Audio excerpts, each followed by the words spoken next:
नमस्कार आप सभी को। स्वागत है आप सभी का श्री साईं सचरित्र के तृतीय सोपान के 9वें अध्याय अद्भुत जीवन शैली का फकीर।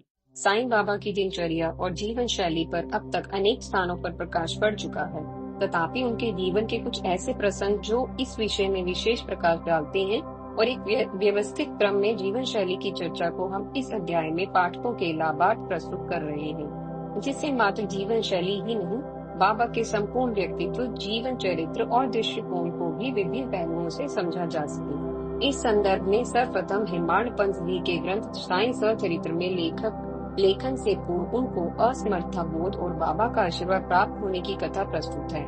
गणेश वंदना, सरस्वती वंदना, त्रिदेव वंदना, कुल देवता श्री नारायण आदित्यनाथ की वंदना पर कर श्री हेमाड पंत ने अपने गोत्र के प्रणेता भारद्वाज ऋषि को फिर ऋषि ऋण की कृतज्ञता दर्शाने के लिए अन्य सभी प्रमुख ऋषियों व संतों की वंदना कर वे अपने दादा, पिता, माता, पालन का दायित्व वहन करने वाली चाची और अपने बड़े भाई को प्रणाम करते हैं। फिर पाठकों को नमन कर श्री सत्य साईं नाथ के चरणों में वंदना करके ग्रंथ का आरंभ करते हैं।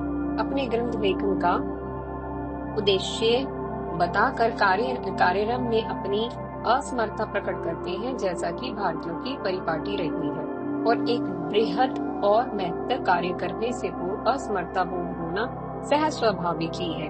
तुलसीसरी के परम ज्ञानी संत ने भी रामचरितमानस आरंभ करने से पूर्व ऐसे ही असमर्था व्यक्त की थी। श्री हेमाड पंत अनुभव करते हैं कि वे इस महानतर कार्य के लिए सर्वथा अनुपयुक्त हैं। जो अपने परम मित्र की ही जीवनी एवं प्रकृति से पूर्णतः परिचित नहीं है, वो महान संत और सिद्ध योगी साक्षात ब्रह्म साईनाथ की जीवनी किस प्रकार लिख सकते हैं। संत चरित्र को कोई संत ही नहीं समझ सकता और उसे समझा सकना किसी महाज्ञानी के ही बूते की बात है। ऐसे में साईं पर ग्रंथ लिखने का उनका प्रयास प्रबुद्ध जनों के बीच उपहास का विषय न बन जाए, इस आशंका से त्रस्त होकर वे सामर्थ्य प्राप्ति तथा दिशा निर्देशन के लिए साईं की प्रार्थना करते हैं। विश्लेषण।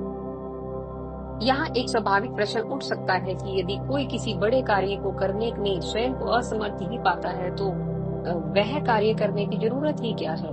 ऐसा कार्य करे जो सामर्थ्य में हो। इस प्रश्न का उत्तर यह है कि लोक कल्याण के भाव से कोई मामूली कार्य भी किया जाए तो वह पूर्ण दायित्व अपने कंधों पर होने से बड़े बड़े लेखकों को भी असमर्थता का बोध करा देता है, क्योंकि बाल भर भी असत्य प्रस्तुति बुरी आने वाली पीढ़ियों को भी दिशा भ्रमित कर सकती है। अतः जो ईमानदारी और पूर्ण सतर्कता से ऐसा कार्य करेगा, उसे सहज ही आशंकाएं और असमर्थता बोध घेर लेते हैं। दूसरी बात यह है कि ईश्वरीय अनुग्रह की प्राप्ति के लिए संतों का चरित्र लिखना एक उत्तम कार्य है। अतः इसे करने से पंडित जनों की सहज ही प्रवृत्ति हो जाती है। जैसा कि महाराष्ट्रीय संत शिरोमणि ज्ञानेश्वर ने भी कहा है, संत चरित्र के रचयिता से परमात्मा अति प्रसन्न होता है। इससे मिलता जुलता कुछ महान संत तुलसीदास ने भी कहा है, साधु चरित्र शुभ सरिस कपासु, निरस विशद गुणमय फल जासु, जो सही दुख पर छिद्र दुरावा, वंदनीय जेहि जग भजस पावा। अतः भक्तों को भी संतों की सेवा करने की इच्छा बनी रहती है। इस प्रकार के कार्यों के पूर्ण होने की प्रणाली भी अद्भुत होती है। यथार्थ में प्रेरणा जो तो संत की ही होती है, अब तो उस कार्य में निमित्त मात्र होता है। उदाहरणतः 1700 शख्स में कवि महीपति को संत चरित्र लेखन की प्रेरणा हुई। ईश्वर ने संतों में अंत प्रेरणा उत्पन्न और कार्य पूर्ण हो गया। शख्स संख्या 1800 में श्री दास गणों की सेवा स्वीकार हुई। महीपति के भक्त विजय, संत विजय, भक्त लीलामृत और संत कथामृत, ये 2 रचनाएं रची। भक्त लीलामृत ने के 31, 32, 33वें अध्याय और संत कथामृत के 57वें अध्याय में दास गणु जी ने साईं बाबा की जीवनी व उपदेशों का सुंदर वर्णन किया है। श्री साईं लीला पत्रिका के अंक 11, 12, 17 में यह उदाहरण उपलब्ध है। इसके अलावा बांद्रा की श्रीमती सावित्री बाई रघुनाथ तेंदुलकर की श्री साईनाथ भजन माला नामक छोटी सी सुंदर पुस्तक में भी श्री साईं लीलाओं का अद्भुत वर्णन मिलता है। श्री हेमाड पंत का भक्तों से निवेदन है कि वे इन रत्नों को पढ़ें। दास गणु जी ने भी साईं बाबा पर कई मधुर कविताएं रची हैं। बाबा की कुछ कथाएं अमीदास भवानी मेहता नामक भक्त थे, अपने गुजराती में प्रकाशित कराई हैं। साईं प्रभा नामक पत्रिका में भी शिरडी के दक्षिणा भिक्षा संस्थान ने कुछ लीलाएं प्रकाशित की हैं। ऐसे में साईं सचरित्र ग्रंथ की रचना की क्या आवश्यकता है, जब पहले ही इतनी साहित्य उपलब्ध है। इस प्रश्न को पूछकर स्वयं ही इसका निवारण करते हुए हिमांत पंत जी कहते हैं, साईं बाबा का जीवन चरित्र अगाध, विस्तृत और अथाह है। उसमें जितना गहरा गोता लगाएं उतने ही अधिक मूल्यवान रत्न प्राप्त होते हैं। अतः मुमुक्षुओं के अलावा दुख दुर्भाग्य से ग्रस्त मानवों के सुख व लोक परलोक के श्रेयस के लिए वे इस ग्रंथ की रचना करते हैं।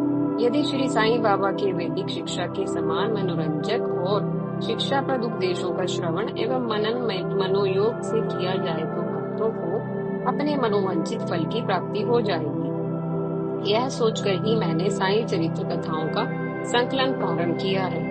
ऐसा श्री हिमांत पंत अपने ग्रंथ में घोषणा करते हैं। इस संबंध में उन्होंने बाबा के अधीन व अंतरंग भक्त श्यामा के माध्यम से बाबा की संस्कृति प्राप्त करने की बात भी कही है और इस संदर्भ में बाबा की अनुमति इन शब्दों में व्यक्त की है। इन्हें जीवनी और दृष्टांतों को एकत्रित कर लिपिबद्ध करने दो। मैं इनकी सहायता करूंगा। मैं स्वयं ही अपनी जीवनी लिखकर भक्तों की इच्छा पूर्ण करूंगा, परंतु इन्हें अपना अहम त्याग कर मेरी शरण में आना चाहिए। जो अपने जीवन में इस प्रकार आचरण करता है उसकी मैं अत्यधिक सहायता करता हूँ। मेरी जीवन कथाओं की बात तो सहज है, मैं तो इन्हें घर बैठे अनेक प्रकार से सहायता पहुंचाता हूँ। जब इनका अहम पूर्णतः नष्ट हो जाएगा और खोजने पर लेश मात्र भी न मिलेगा, तब मैं इनके अंतकरण में प्रकट होकर स्वयं ही अपनी जीवनी लिखूंगा। मेरे चरित्र के श्रवण मात्र में से भक्तों के हृदय में श्रद्धा उत्पन्न होकर सरलता पूर्वक परमानंद व आत्मानुभूति प्राप्त हो जाएगी।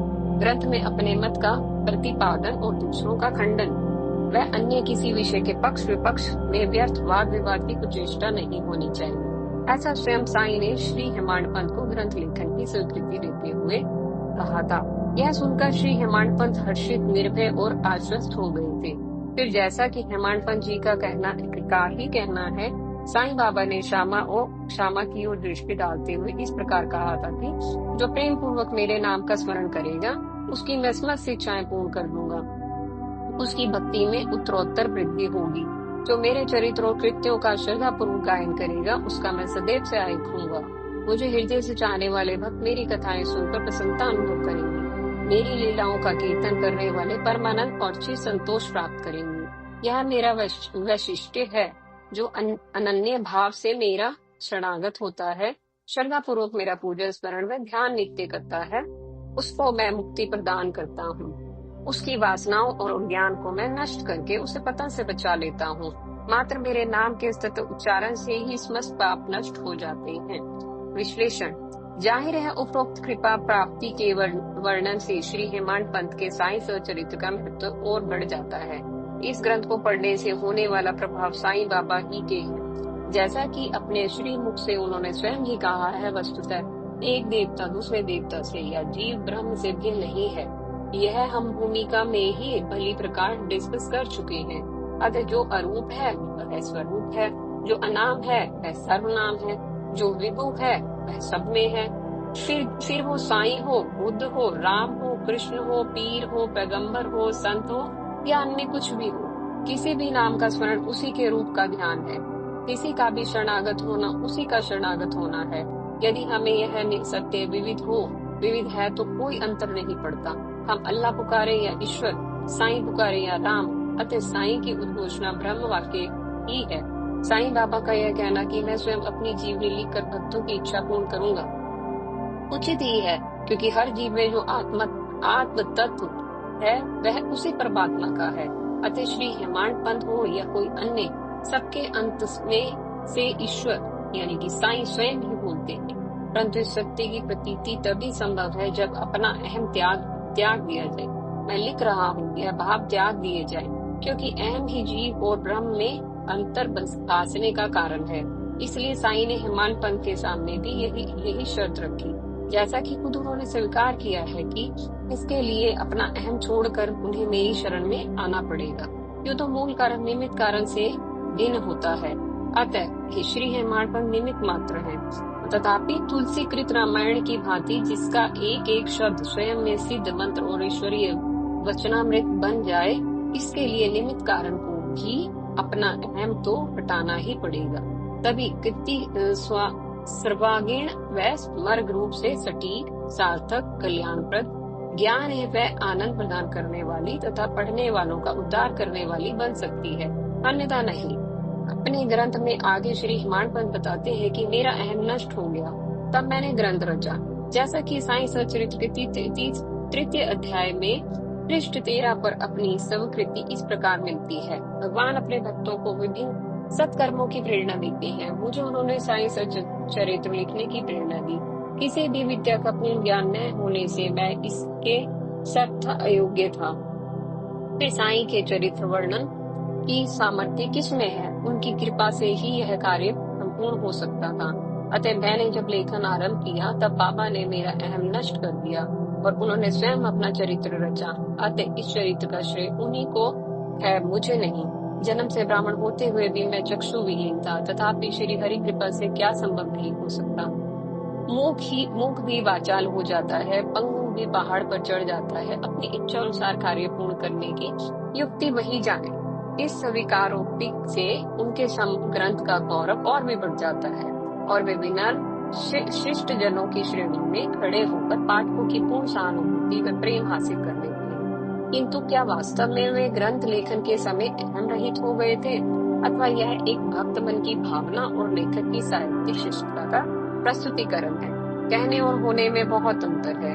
क्या यह अंतर श्री हिमांशु की स्वीकारोक्ति व उनके ग्रंथ से स्पष्ट होता है? यह विचार का विषय है। मैं श्री पंत को व्यक्तिगत रूप से नहीं जानता, न ही उनकी भांति साईं दर्शन का सौभाग्य प्राप्त किए हुए हूँ। साईं बाबा के विषय में तो उनकी कीर्ति श्रवण कर मैं उसी प्रकार जानता हूँ जिस प्रकार इस समय के अन्य लोग जानते हैं, और श्री पंत को मैं मात्र उनके ग्रंथ के माध्यम से ही जानता हूँ। अतः उनकी विद्वता का सम्मान करता हूँ। तथापि कुछ स्थलों पर ऐसे प्रसंग उनके ग्रंथ में मिलते हैं जहाँ उनकी समीक्षा सैद्धांतिक रूप से सटीक नहीं मालूम पड़ती। अपनी ईमानदारी प्रस्तुति में मैं इन ऐसे संदर्भों को पाठकों की जानकारी के लिए भी लाया भी हूँ और अपनी सीमित बुद्धि के अनुसार उन संदर्भों की उचित समीक्षा के प्रयास भी किए हैं। इससे यह प्रश्न सहज ही उत्पन्न होता है कि यदि साईं बाबा ने ही सब लिखा या लिखवाया होता तो ऐसे प्रसंग ग्रंथ में आने ही नहीं चाहिए थे। साईं के ज्ञान या प्रस्तुतिकरण में स्वयं ब्रह्म भी दोष नहीं निकाल सकते। फिर कहीं कहीं प्रस्तुति समीक्षा में दोष क्यों है, अथवा वह संपूर्ण क्यों नहीं है? इसका मात्र एक ही कारण हो सकता है, वह यह है कि लेखक अहम से पूर्णतः मुक्त नहीं हो सका था। जहाँ जहाँ अहम का भाव उदित हुआ वहीं वहीं प्रस्तुति में दोष आ गया या अपूर्णता आ गई। साईं की शर्त अहम मुक्ति की थी, जो संभवतः श्री पंत भली प्रकार पूर्ण न कर सके। ग्रंथ के आरंभ में ही वो अपने गोत्र तथा वंश को प्रणाम के माध्यम से घोषणा, अपने परिवारजनों का प्रणाम के माध्यम से परिचय, हेमाद्रिपंत की योग्यताओं की विस्तृत व्याख्या आदि अनेक प्रसंग इस ढंग से प्रस्तुत हैं जो उनके अहम भाव की ओर प्रत्यक्ष संकेत देते हैं। स्वयं वे स्वीकार भी चुके हैं कि पहले वे गुरु की आवश्यकता नहीं मानते थे। वे यह सिद्ध करता है कि प्रारंभ में वे प्रबल अहमवादी थे, क्योंकि गुरु की सत्ता मानने वाला स्वयं ही असमर्थता शूद्रता को स्वीकार कर समर्पण को तैयार रहता है, तभी गुरु को स्वयं से कहीं श्रेष्ठ मान पाता है। अहमवादी ऐसा नहीं कर सकता। बहरहाल बाद में उन्होंने अहम मुक्ति के प्रयास किए होंगे और साईं कृपा से किसी हद तक सफल भी रहे होंगे, तथापि यह अहम मुक्ति का भाव स्थायी रह पाया हो इसमें संदेह है। अन्यथा ग्रंथ में ऐसे प्रत्यक्ष अप्रत्यक्ष संकेत न मिलते और समीक्षा से में अपूर्णता दोष उत्पन्न नहीं होता। जैसे अपने को अपने से अलग करके ही अपना मूल्यांकन विश्लेषण निष्पक्ष रूप से हो सकता है, इसे ही साक्ष भाव कहते हैं। उसी प्रकार दूसरे का मूल्यांकन उसके प्रति निष्ठा, घृणा, राग, द्वेष आदि भावों से रहित होकर बिना किसी प्रकार के पूर्वाग्रह से ग्रस्त हुए ही निष्पक्ष व सटीक रूप से हो सकता है। अगर जाहिर है ऐसा प्रयास और प्रयास से प्राप्त होने वाला परिणाम निष्ठावान पूर्वाग्रह से ग्रस्त व्यक्तियों की सहज ही नागवार गुजर सकते हैं। अतः किसी की भावना इस प्रकार प्रयास में आहत हुई हो तो मैं क्षमा प्रार्थी हूँ। साईं बाबा ने जिस मस्जिद को अपना आश्रय बनाया उसे वे द्वारिका माई के नाम से पुकारते थे। यह हिंदू मुस्लिम भेद समाप्त करने का एक स्पष्ट प्रयास तो था ही, परंतु द्वारका का चुनाव और भी गहरा था। जैसा कि स्कंद पुराण में कहा गया है, चतुर्वर्णामपि वर्गाणाम यत्र द्वाराणि सर्वत अतो द्वारावती वतित्युक्ता विद्वित विभव दिवस्तत्व वादिभी। अर्थात जो स्थान चारों वर्णों के लोगों को चारों पुरुषार्थ प्राप्त कराने के लिए सुलभ हो उसे द्वारावती या फिर द्वारिका कहते हैं। और साईं की मस्जिद सभी के लिए सदा खुली रहती थी। ब्राह्मण, क्षत्रिय, वैश्य, शूद्र, हिंदू, मुसलमान, अमीर, गरीब सभी को धर्म, अर्थ, काम, मोक्ष की सिद्धि करवाने वाले साईं बाबा की मस्जिद का नाम इसलिए द्वारका होना और भी सार्थक हो जाता है। द्वारका भी माई के विशेषण के साथ है, क्योंकि माता से अत्यधिक शुभ चिंतक, क्षमाशील, स्नेही, ममतापूर्ण और कृपालु भला अपने पुत्रों के लिए और कौन हो सकता है। अतः साईं बाबा का सदैव प्रेम पूर्वक स्मरण करो, यही श्रेष्ठ व सरल साधना है। सदगुरु में भक्ति भाव से समर्पण ही आत्मोत्थान का श्रेष्ठ उपाय है। श्री हेमाड पंत ने तो साईं सचरित्र के 10वें अध्याय में यहाँ तक कहा है, न्याय अथवा मीमांसा या दर्शन शास्त्र पढ़ने की कोई भी आवश्यकता नहीं है। भव सागर पार करने के लिए जैसे यात्री समुद्र पार करते समय नाविक पर विश्वास रखता है, उसी प्रकार सदगुरु पर विश्वास करना चाहिए।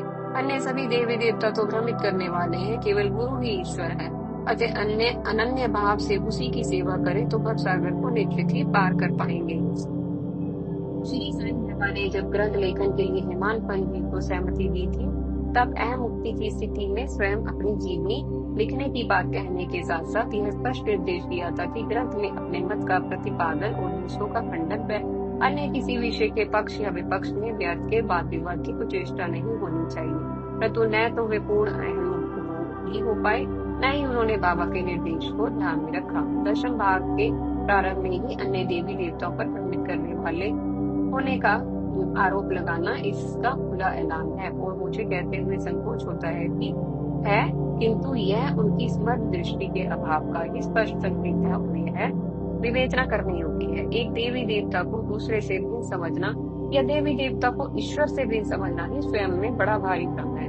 गुरु को देवता या ईश्वर से भिन्न समझना भी जीव और ब्रह्म को भिन्न समझने के समान ही अविद्या से ग्रस्त होना है। यह ज्ञान नहीं, भ्रम है, माया है। ईश्वर की प्राप्ति का प्रयास करें और ईश्वर को ही भ्रम उत्पन्न करने वाला माने, यह बड़ा हास्यास्पद और मूर्खतापूर्ण है। यह कुछ ऐसी ही बात है जैसे रसगुल्ले को पसंद करने वाला व्यक्ति यह कहे कि रसगुल्ला ही मीठा है, अन्य मिठाइयाँ मीठा होने का भ्रम उत्पन्न करने वाले हैं, अथवा रसगुल्ला स्वास्थ्यवर्धक है, अन्य मिठाइयों के सेवन से मधुमेह का भय है। स्पष्ट है कि ऐसी बात वही कह सकता है जो या तो सब मिठाइयों के विषय में पूर्ण ज्ञान नहीं रखता अथवा रसगुल्ले के मुंह में पक्षपात बेईमानी भरी घोषणा करता हो। ईश्वर की शक्तियाँ और गुण अनंत है। साधक अपनी रुचि, संस्कार, आवश्यकता, कामना के अनुसार जिस शक्ति या फिर गुण को विशेष रूप से प्राप्त करना चाहता है, ईश्वर के उसी रूप की आराधना करता है। ईश्वर की विभिन्न शक्तियों और गुणों का प्रतिनिधित्व करने वाले विभिन्न देवी देवता हैं। यदि हम संपत्ति चाहते हैं तो ईश्वर के उस रूप की उपासना करते हैं जिसे लक्ष्मी देवी कहते हैं। विद्या कला चाहते हैं तो उसकी सरस्वती रूप की उपासना करते हैं। इसी प्रकार बल शक्ति के लिए हनुमान, अभय और विजय के लिए दुर्गा, विघ्न शांति के लिए गणेश, ज्ञान एवं कल्याण के लिए शिव, मुक्ति एवं मुक्ति के लिए विष्णु, सौभाग्य प्राप्ति के लिए पार्वती, यश एवं आरोग्यता के लिए सूर्य आदि रूपों की उपासना करते हैं। ये सभी देवी देवता उस परमेश्वर के ही विभिन्न आयाम हैं, उससे भिन्न नहीं है। ज्ञान और चैतन्य का होना ही कल्याण है। ज्ञान का पर्याय गुरु है, चेतना का पर्याय ब्रह्म है। इस ज्ञान और चेतना को ही कबीर ने गुरु और गोविंद कहा है और तुलसी ने शिव और राम कहा है। शिव राम की उपासना करते हैं और राम शिव की। इसका रहस्य भी यही है कि शिव, गुरु, ज्ञान और राम, गोविंद, चेतना एक दूसरे के पूरक हैं। होंगे तो दोनों होंगे, नहीं होगा तो एक भी नहीं होगा। ज्ञान से चेतना उत्पन्न होती है और चेतना से ज्ञान उत्पन्न होता है, दोनों पूरक हैं। एक होगा तो दूसरा भी होगा, एक नहीं होगा तो दूसरा भी नहीं होगा। गुरु का महत्व यही है, परंतु किसी एक को महिमा मंडित करने के लिए हम दूसरे का खंडन या उपेक्षा नहीं कर सकते। बाबा ने इसीलिए पहले ही चेतावनी दी। फिर भी हम ऐसा करते हैं तो जाने अनजाने स्वयं ही अपनी अयोग्यता, अल्पज्ञता को सिद्ध करते हैं और भोली बुद्धि वालों को भ्रमित करते हैं। स्वयं साईं अन्य देवी देवताओं का मान रखते थे, अन्य गुरुओं का मान रखते थे। इसके अनेक उदाहरण साईं सचरित्र में ही स्थान स्थान पर मिलते हैं। कुछ को मैं यहाँ पाठकों की जानकारी के लिए अवश्य लाना चाहूंगा।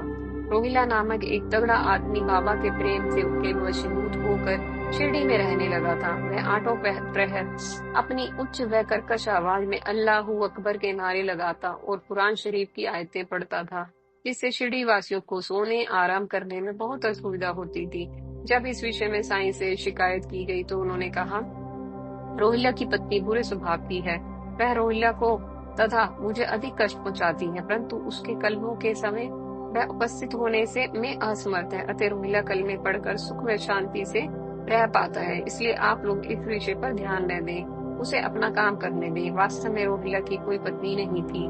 साईं ने कुविचारों और वासनाओं की ओर संकेत किया था, क्योंकि अर्धांगिनी की भांति आजीवन साथ रहने वाले विचार ही होते हैं।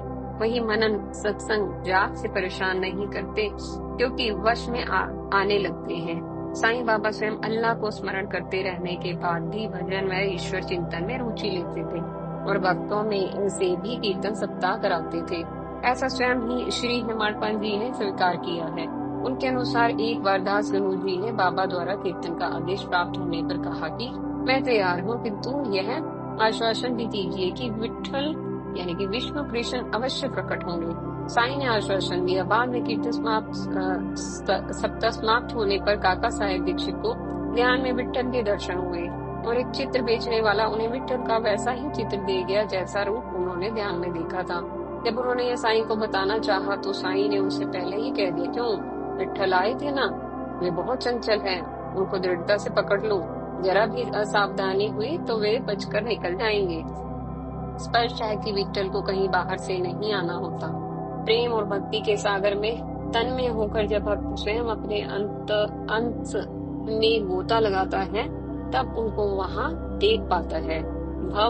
भगवंत राय ने के पिता विठोबा के भक्त थे। उनके घर विठोबा की एक मूर्ति थी, जिसकी वे नित्य पूजा करते थे। उनके मृत्यु के बाद भगवंत राव ने उस मूर्ति का पूजन बंद कर दिया। जब वे शिरडी आए तो बाबा ने उनके विषय में कहा, इनके पिता मेरे परम मित्र थे। इन्होंने कभी नैवेद्य अर्पण न कर मुझे और विठोबा को भूखों मारा है, इसीलिए मैं इन्हें यहाँ आने को प्रेरित किया। अब मैं इन्हें हठ पूर्वक पूजा में लगा दूंगा। शिव पूजन करने वाले मेघा की कथा पहले आप पढ़ चुके हैं। खंडोबा की पूजा किए बिना साईं ने उनका पूजन स्वीकार न किया था और उसे पुणे मंदिर भेजा था, ताकि उसका सब मंदिरों में पूजा करने के बाद बाबा के पूजन का नियम न टूटे। इसके अलावा शिरडी के शनि, हनुमान, शंकर, गणेश आदि के मंदिरों का जीर्णोद्धार स्वयं सत्य साईं बाबा ने तांत्या साहिब के माध्यम से कराया था। यह भी आप पहले जान चुके हैं। और स्वयं श्री हेमाडपंत ने भी साईं सचरित्र में वर्णित किया है। किन्हीं अन्य गुरु को मानने वाले एक भक्त जब साईं दर्शन को आए थे, तब साईं ने उन्हें अपने गुरु के प्रति विश्वास रखने के लिए कहा था। अतः स्वयं साईं अन्य गुरुओं तथा समस्त देवी देवताओं का सम्मान करते थे। फिर श्री हेमाडपंत का देवी देवताओं को भ्रम उत्पन्न करने वाला कहना शोभा नहीं देता। इसी के साथ समापन होता है तृतीय सोपान के 9वें अध्याय का। अगले अध्याय में हम आपसे फिर मिलेंगे। तब तक के लिए आपका बहुत बहुत धन्यवाद।